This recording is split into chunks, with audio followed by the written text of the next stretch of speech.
Hi everyone. Welcome to Made by Google 2022.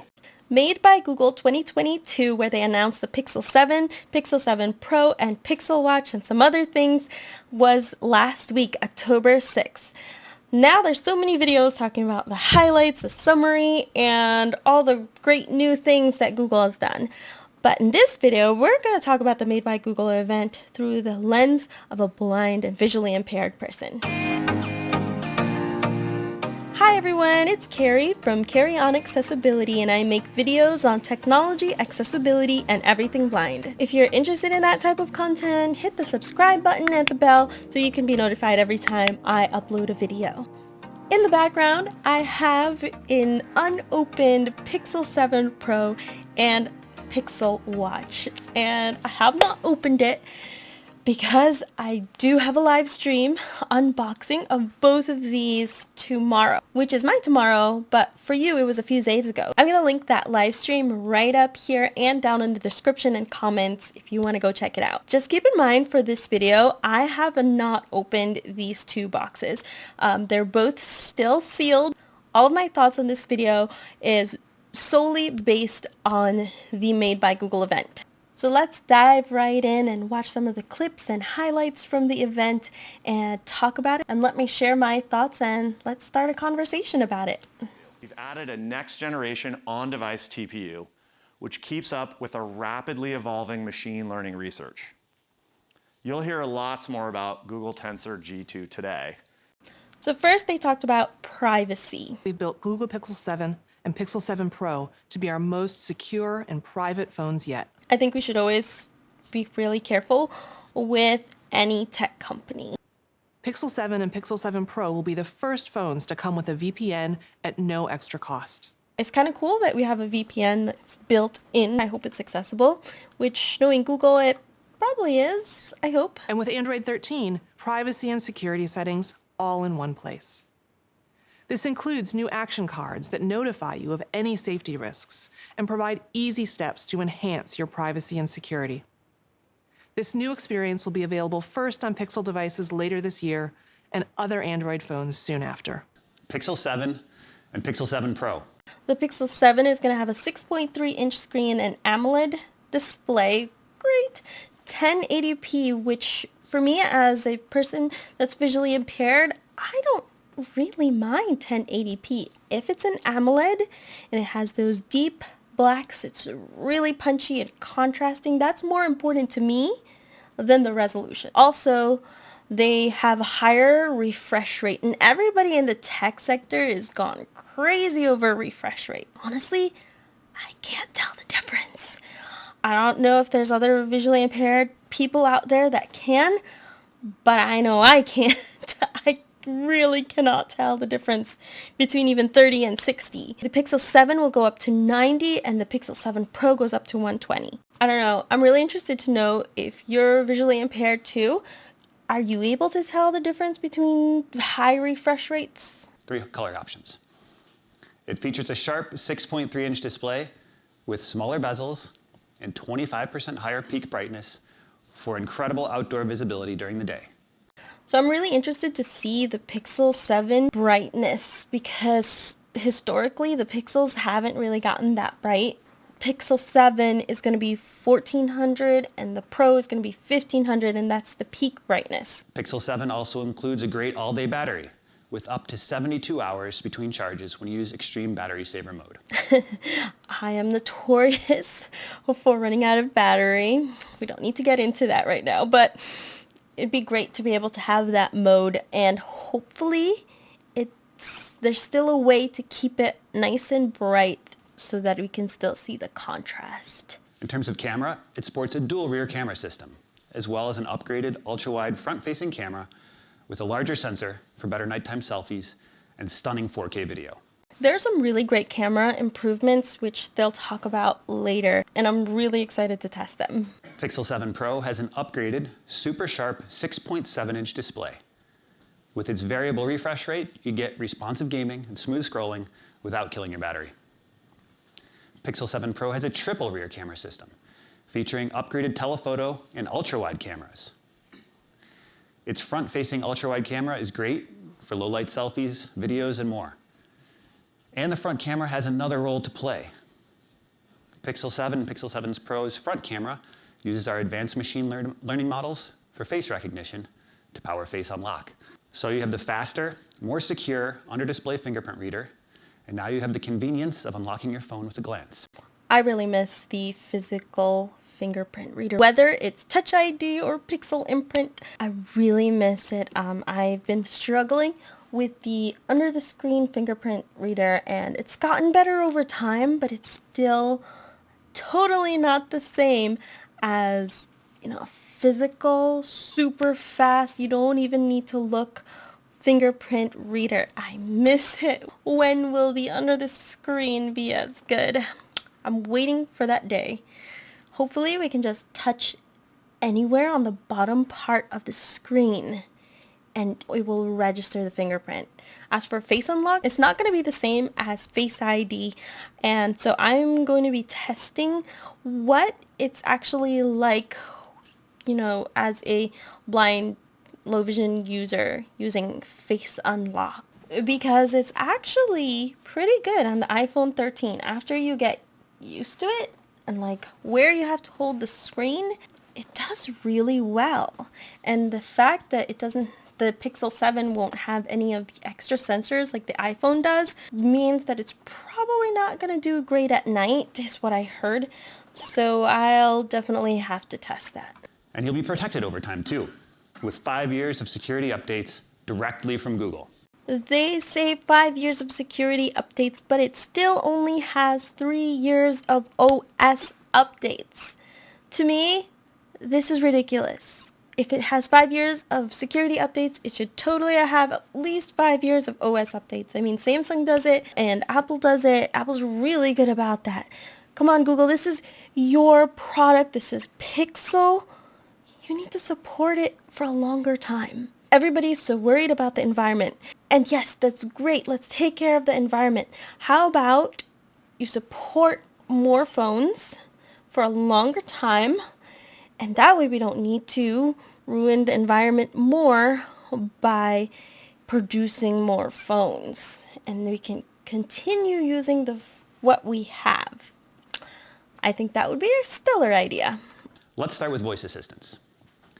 Google's industry-leading understanding of human language and speech powers our most helpful voice experience with new capabilities on Pixel 7 and 7 Pro, thanks to Tensor G2. Translating conversations with Live Translate, asking Google Assistant endless questions, navigating directly to apps without tapping, and easily sending messages. My struggle is getting Assistant to do anything without unlocking.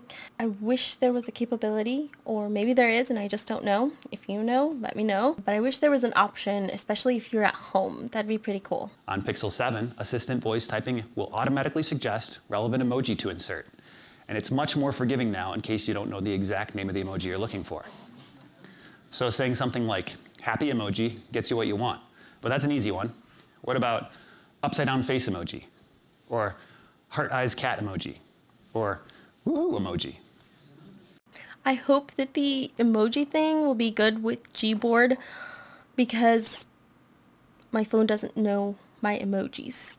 I try to say red heart or heart, and it just types it out. That's really annoying. And it's so hard to find the emojis and to see them because magnifier doesn't enlarge them unless you're using the lens, which I usually use full screen. So it's really annoying to have to go back and forth when all you want to do is just put a heart. Sometimes I feel like there's different interpretations of different emojis though. So that's going to be really interesting to see what they've labeled all these emojis as. I guess we'll just have to find out. Pixel 7 can now use Google's advanced speech recognition model to transcribe your audio messages right in the Message app, so you can quickly skim them.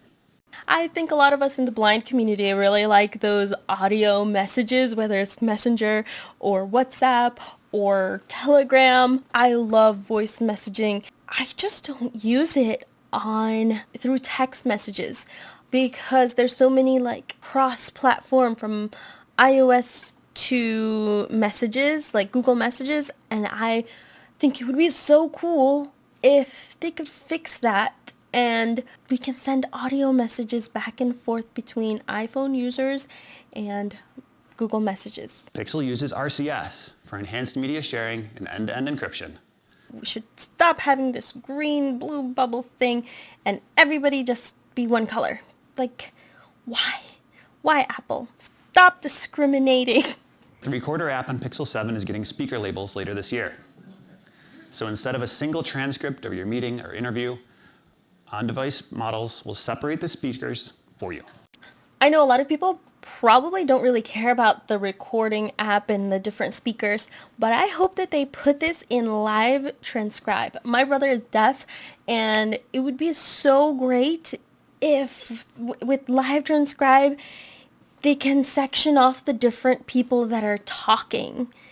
And so he can see who's talking if like I put live transcribe on while we're having like a family dinner. He could just see who's talking and who said what. And I think that would be such a huge accessibility plus. Pixel devices are the only phones with Pixel Call Assist, a suite of features that helps with everything from making calls to avoiding them. Like Call Screen, which automatically answers unknown callers, asks who's calling, and filters out spammers based on what they say without ever interrupting you. I love call screening. I really miss it. I did have a Pixel 4 and I switched to the Samsung S22 Ultra. I really miss the call screening because there's just so much spam. I never realized how much spam I was getting until Google stopped like screening the calls for me.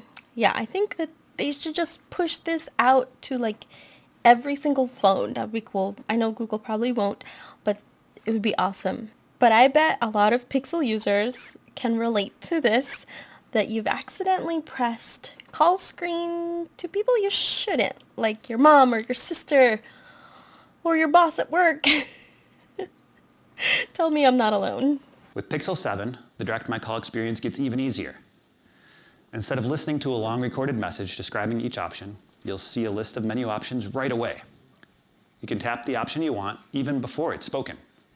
This seems really, really cool, and I just hope it's accessible with TalkBack. Coming in a feature drop later this year, clear calling will make it even easier to hear the other person at the other end of the line. Just like the acclaimed background noise suppression on Pixel Buds Pro, clear calling uses machine learning to recognize, isolate, and eliminate distracting sounds like wind and traffic noise while enhancing your caller's voice. Well, it is a phone, and it would be great if we could hear each other talk on the phone. And so I think this is a great feature, and I think it should be the default in each phone. So last year, we introduced Real Tone to make our camera and image products work more equitably for people of color. And we continue to partner with image experts, both in the US and around the world, to help evaluate our Pixel camera and make sure skin tones are represented beautifully and accurately. I think this is great, and kudos to Google for doing this. Hopefully Apple and all the other companies follow suit. Pixel 7 also improves the accessibility of Pixel's camera. Finding that perfect angle for a selfie can be particularly challenging for blind and low vision users. Pixel 7 can solve that with our new guided frame. Here it is in action.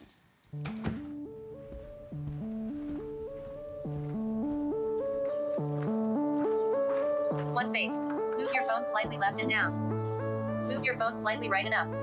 Ready for selfie. 3, 2, 1. Photo taken. They demoed Molly Burke using this feature, and I think it's a great feature. We don't have to do that whole thinking backwards, because right now it tells us where the face is but not where to move it. So I think this is a really great feature. Now I hope that they develop this for framing when you're about to do a video and for the back facing camera.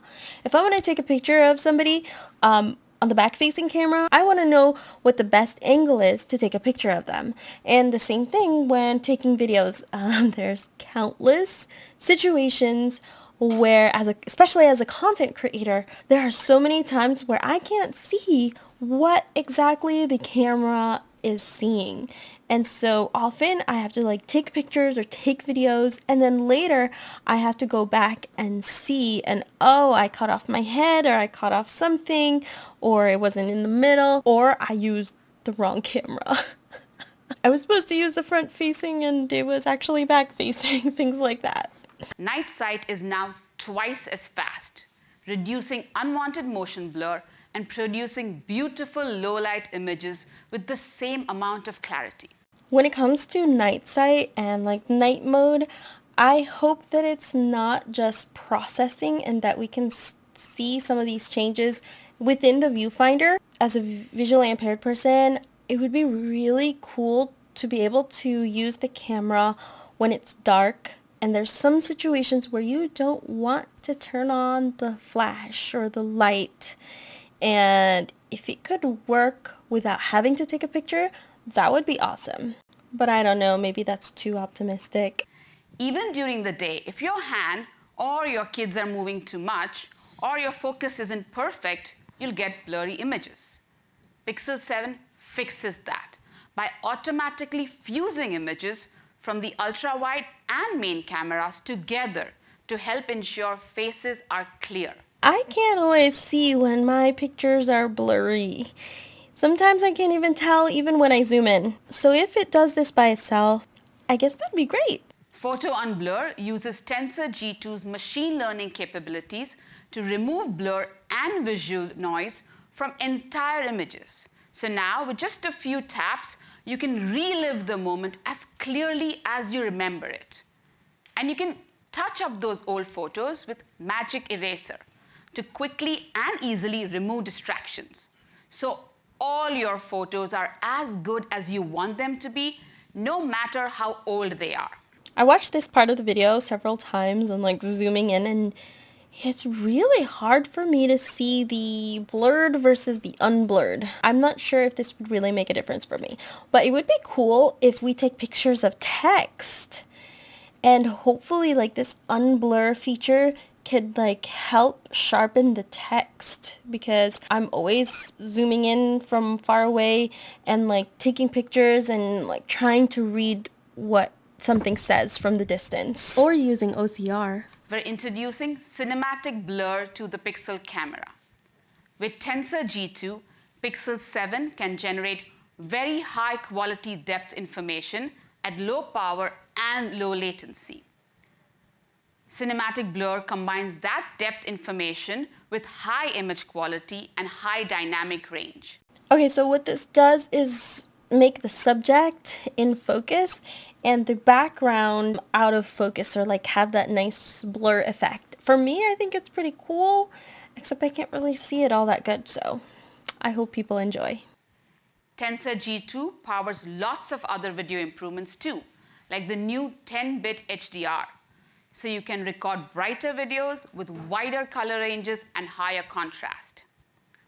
With 10-bit HDR, your videos look more like real life and utilize the full capabilities of Pixel 7 and Pixel 7 Pro's amazing display.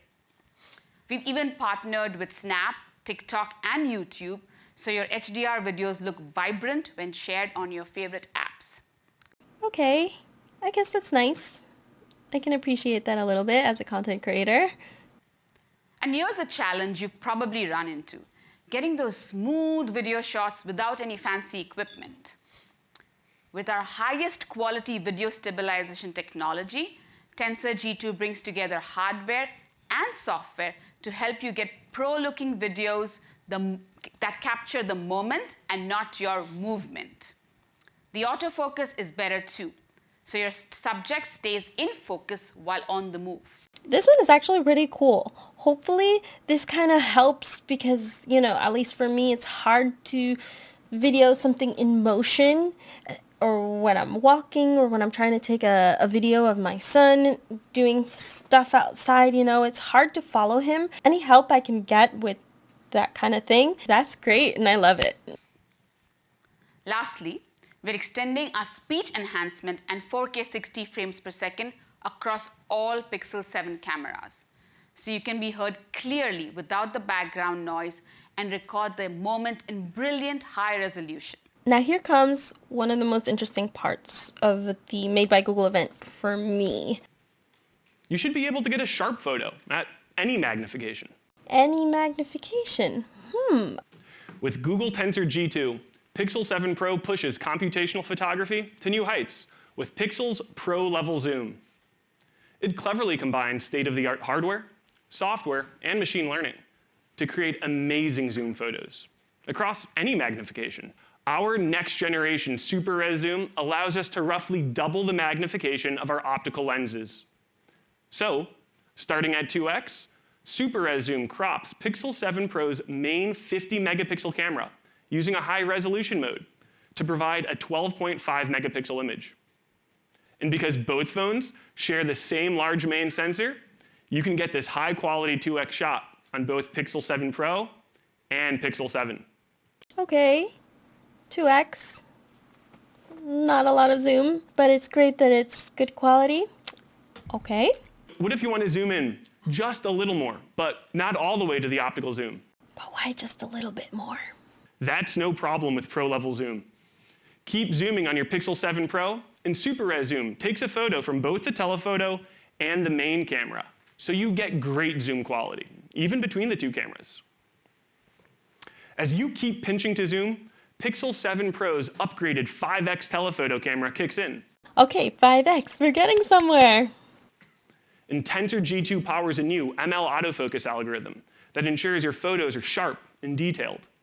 Pinch to zoom into 10x, and Super Res Zoom performs the same process it does at 2x to create a full 12-megapixel photo that's similar to a dedicated 10x telephoto camera. So with Super Res Zoom on Pixel 7 Pro, you don't just get one telephoto camera. You get a 2x, a 5x, and a 10x, helping you capture amazing photos across a variety of magnifications. As you zoom in even more, Yes, let's zoom in even more. hand motion starts to become an issue. At 15x zoom, even small movements translate into jarring changes in the viewfinder. This is so true. As somebody who uses a magnifier, hopefully if you're on Android, you're using WeZoom. I did a video on that on my old channel, Live Accessible, and I can link that here in case you're looking for a great magnifier on Android. Hopefully, this is like built in and it's not just through the Google Camera app, and maybe, hopefully, WeZoom will be able to utilize this feature when you're like really zoomed in, because I super struggle with this a lot of the time. And speaking of that, I hope all of these like features and enhancements and zoom and all these details will also transfer over to WeZoom. I kind of think it probably won't, because of like all the Google's computational photography and that everything's kind of after the fact, after taking the picture. They do like that process of making it better and everything. But hopefully, at least in part, it can help make WeZoom better, especially for further and further distances and higher zoom rates. At least I'm hopeful. And this can make composition really hard. Pixel 7 Pro zoom stabilization keeps your camera steady when zooming past 15x. It identifies the subject in the viewfinder, then stabilizes the camera on it, even if your hands are drifting or shaking. That makes it easier to zoom in even further. At 20x, Pro-level zoom uses a new ML model on Tensor G2 that upscales your photos to provide even more resolution. So now, you'll be able to take amazing, detailed photos all the way up to 30x. Just pinch in the viewfinder, and your Pixel 7 Pro takes care of the rest, with the highest quality zoom at any range on a Pixel. Okay, so the zoom stabilization is only on Pixel 7 Pro, and that is why I got the Pixel 7 Pro. Or at least one big reason that I did. I'm kind of thinking that it would be awesome if Google just made its own magnifier on Pixel, or even just like any phone, and used all this capabilities and just used every bit of power that cameras have and its computational photography and all that jazz, and made like the best magnifier out there. Who else is with me on this one? Pixel 7 Pro's new ultra-wide lens is 21% wider than Pixel 7's, and it now has autofocus, which powers our new macro focus. So now you can get vivid close-ups of objects as close as 3 centimeters away with Pixel's signature HDR+ quality. I don't know how much macro focus will actually really help magnifiers, except for when you want to look at really fine details on certain things. Now, that's close enough to photograph raindrops, individual flower petals, grains of pollen, and the most minute details of what makes us, us, in full sharpness and vibrant color. I am so not used to seeing that much detail in people's skin. As a visually impaired person, I can't really see pores and all that kind of things, and it just amazes me that people can actually see that all the time and not just like through pictures. And I don't know if I really want to be able to do that or see that. We're so excited today to finally give you a complete look at our new flagship Google Pixel Watch. It's the first smartwatch to deliver the best of Google and Fitbit, and it's the perfect companion to your Pixel devices. Pixel Watch features a beautiful custom-developed 3D cover glass that's tough and scratch-resistant, and the curved form makes it unique and inviting. It does look more like a watch than, like, say, the Apple Watch. I've never had an Android watch yet, so I'm really excited about testing out the accessibility, the magnification, if it has magnification. I hear it does, and whether talkback works. It also has like that crown, which is similar to like the Apple Watch, which will be interesting. And maybe sometime I can get the Apple Watch too and I can compare. But I have heard that a lot of people say that the Apple Watch is one of the most accessible smartwatches out there. Every time you glance at your Pixel Watch, it's doing something helpful for you, not just prompting you to pick up another device. It quickly delivers the notifications you want without creating the distractions you don't. With Pixel Watch, you can simplify your life with the best of Google on your wrist. Adjust your thermostat from your watch with the Google Home app. Listen to your favorite artists with YouTube Music, whether you're on a run, without your phone, or just running an errand. Set your favorite Google Photos images as a custom watch face. See quick notifications from Gmail and Calendar. Make checkout and transit a breeze with Google Wallet. I am all about that Google Pay. It's so much easier, so much faster. You don't need to struggle with that card terminal machine thing. Stare at it and try to like understand what button is what and what it says on the screen. And yeah, Google Pay or Apple Pay for the win. Get turn-by-turn directions directly on your watch with Google Maps. And with Google Assistant, you can use your voice to do quick actions like sending messages, setting timers, controlling your music, and starting your run. Pixel Watch is also the first Wear OS device with Fitbit. It's a powerful pairing combining Google's expertise in designing helpful experiences for billions of people with the best health and fitness insights from Fitbit. My goodness, Fitbit is so inaccessible. I used to have a Fitbit Ionic and I couldn't see that thing hardly, and I would just check like the time and I chose like a really big clock face. I guess now Fitbit doesn't have to work on its accessibility and can use the power of Android Wear. All-day battery life, up to 24 hours. All-day battery life. I get like 10 days out of my Inspire 2. And I know it has a lot more features and it does a lot more, but just one day? Just one? By joining the expertise of Fitbit and Google's machine learning teams, Pixel Watch is powered by Fitbit's most accurate heart rate tracking yet. I wonder how much more accurate it is, because I have heard the Fitbit is really not accurate at all. So hopefully this will be pretty accurate. You'll be able to assess your heart rhythm for AFib with the ECG app and provide peace of mind for you and your loved ones with emergency SOS. And fall detection is coming in 2023 to detect hard falls and alert emergency services on your behalf. Okay, these are really great features. I just hope that the SOS and the fall detection is easy, but not too easy that you accidentally set these off. Even better, every Pixel Watch comes with 6 months of Fitbit Premium. On top of all of that, we're bringing the sleep tracking experience you know and love from Fitbit to Pixel Watch. And enjoy 3 months of YouTube Music Premium on us, in addition to the 6 months of Fitbit Premium. I'm more excited about the YouTube Music. Cool. Does it come with YouTube Premium too? Or just YouTube Music? Probably just YouTube Music. Google Pixel Tablet. It's the perfect companion to your Pixel phone and all your smart home devices.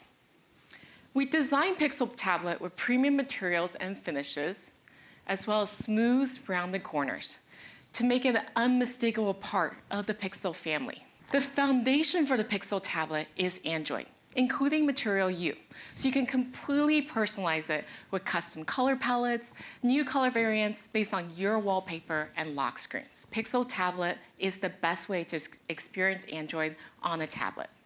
So I have an iPad Pro 11-inch, and I have an old Samsung S2 tablet, or is it Tab A?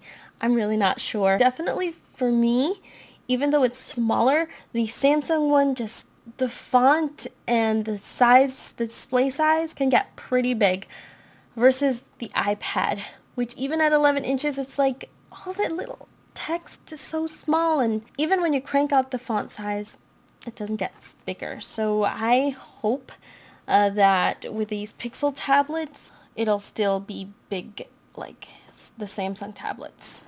You saw the core.work at I/O earlier this year, and since then, we partnered closely with developers to make sure apps take advantage of large screen features like split screen and stylus support. And I also hope that the split screen works well with TalkBack and magnification.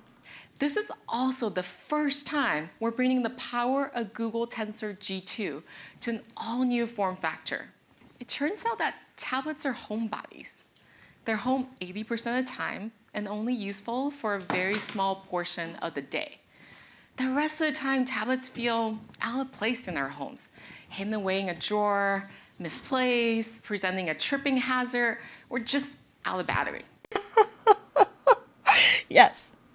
A lot of the time they are out of battery. It's so much harder to remember to charge the tablets versus the phones. So we set out to build something better. It reimagines how a tablet can actually be helpful all the time in your home by pairing it with a new charging speaker dock. It keeps your devices charged and makes your tablet helpful 24/7, and it unlocks a whole new set of experiences in the home. And we took special care to tune the magnets so it can easily dock or undock the Pixel tablet. And we can't wait to share more when it's available next year. Okay, wireless charging. The tablet attaches magnetically to the stand and it has like speakers. I think this is a winner. I think that's pretty cool. Now, I want to share how those products all come together to unlock all kinds of helpful ambient experiences. Let's start with the basics. Setting up and keeping track of your devices should be seamless and simple.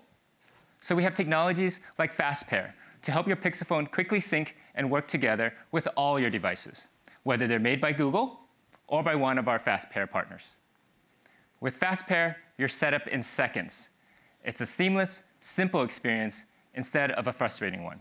I think this is great. When I got my Pixel Buds, I didn't have to do anything. It's like it just popped up on my screen. Oh, we see the Pixel Buds. Do you want to connect? And I think everything should just be like that. One of the most inaccessible and difficult things was pairing keyboards. I used to try to pair keyboards and, it'd have a number and you'd have to type that number out on the keyboard. And the problem isn't necessarily typing those numbers. It's like the small amount of time you had to type those numbers. Type it as fast as I could and then you get it wrong and do it again. So yeah, Fast Pair is great. And you don't have to struggle with like finding which device it is and like if it has a really weird Bluetooth name and everything. You shouldn't have to log into the same Wi-Fi network with your different devices. Log in with your Pixel phone and your Google Pixel Watch will connect too. And how many of us have panicked when we realize our phone is missing? Use Find My Device to figure out where you left it. Or say, hey Google, find my phone on your watch to ring your phone when it's lost in the couch cushions. Yeah, I lose my phone all the time.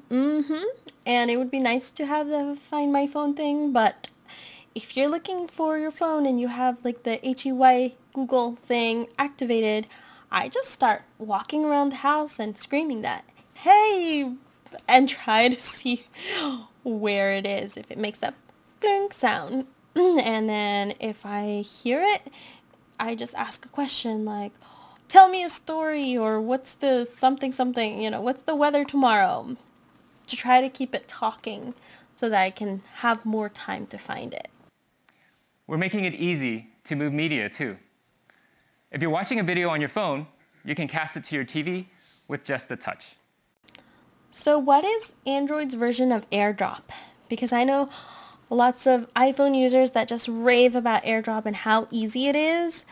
And is there a version for Android? I don't even know, but I think that would be cool to have something like that. So what did you think about the event? Did you watch it on your own, like the actual video? Did you watch some of those summaries and highlight videos?